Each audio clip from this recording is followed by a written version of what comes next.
हमारे पूज्य कुलपिता परम पूज्य गुरुदेव पंडित श्री राम शर्मा आचार्य जी और परम वंदनीय माता जी माता भगवती देवी शर्मा जी, उनके आशीर्वाद की छाँव में संपन्न हो रहे देव संस्कृति विश्वविद्यालय के इस 24वें वार्षिकोत्सव 2026 की समस्त प्रतियोगिताओं के विधिवत शुभारंभ की घोषणा करता हूँ।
वर्ष 2026 जो सारे गायत्री परिवार के लिए एक अद्भुत सौभाग्य को लेकर के आया है। वंदनीय माता जी के धरती पर अवतरण के 100 वर्ष हो रहे हैं, अखंड दीपक के प्राकट्य के 100 वर्ष हुए और पूज्य गुरुदेव की तप साधना को आरंभ हुए 100 वर्ष हुए। ऐसा सौभाग्य व्यक्ति के जीवन में बहुत प्रयत्नों के बाद मिल पाता है। तो इस वर्ष का जो उत्सव भी है वो न केवल उत्साह के भाव को लेकर के आया है, बल्कि संकल्प जगाने की प्रेरणा को लेकर के भी आया है। जो लोग यहाँ हैं, जिस भी कारण से हैं, जो भी उनको अवसर मिला, जिस भी कारण से वो यहाँ खींचे चले आए, आज नहीं तो कल उसका मूल्य समझ में आता है। मुझे लगता है कि हर वो व्यक्ति जिसे इस पवित्र काल में, वेला में, अवधि में यहाँ पर हो पाने का अवसर मिला, वो सिर्फ समय काटने के लिए नहीं आया है, अपने जीवन के एक सौभाग्य को चरितार्थ करने के लिए आया है। और ये उत्सव भी इसी प्रेरणा को लेकर के आया है। कहने को तो हम लोग बाहर से लोगों के साथ खेल भी खेलते हैं, सांस्कृतिक कार्यक्रमों को भी करते हैं, प्रतियोगिताओं का हिस्सा भी बनते हैं, पर जो समय मिले उसमें अकेले बैठकर आत्मचिंतन, आत्ममंथन और आत्मसमीक्षा इस दृष्टि से करने की आवश्यकता है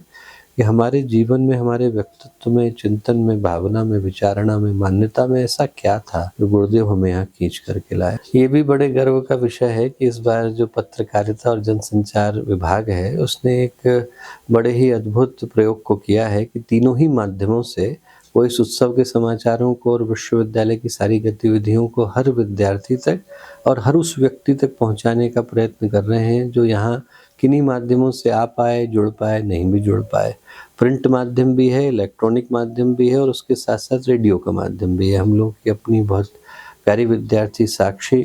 जो सही अर्थों में विश्वविद्यालय की एक तरीके से एडमिशन की टॉपर भी रही, किसी कारण से वो आज नेत्र बाधित है, पर उनके लिए बहुत ही अच्छी तरह से पत्रकारिता और जनसंचार विभाग ने इस पूरे कार्यक्रम को इस तरीके से प्रस्तुत करने का प्रयत्न किया है कि ये अनुभव न हो सके कि वो आज हम लोगों के साथ में उस माध्यम से उपस्थित नहीं है जो माध्यम अन्य लोगों को प्राप्त हुआ। तो इसके लिए बहुत सारी शुभकामनाएं कि तीनों ही माध्यमों से सौभाग्य की त्रिवेणी का वर्ष है, तो इसमें 3 संकल्प लेना अनिवार्य हो जाता है। तो प्रिंट, इलेक्ट्रॉनिक और रेडियो, इन तीनों ही संकल्पों को पूरा करने का कार्य आज जो पत्रकारिता जनसंचार विभाग ने किया, सही अर्थों में जो महाभारत में संजय का कार्य है वो आज आप लोगों ने किया कि उसमें देखा भी, सुना भी और छापा भी। तो बहुत सारी शुभकामनाएं।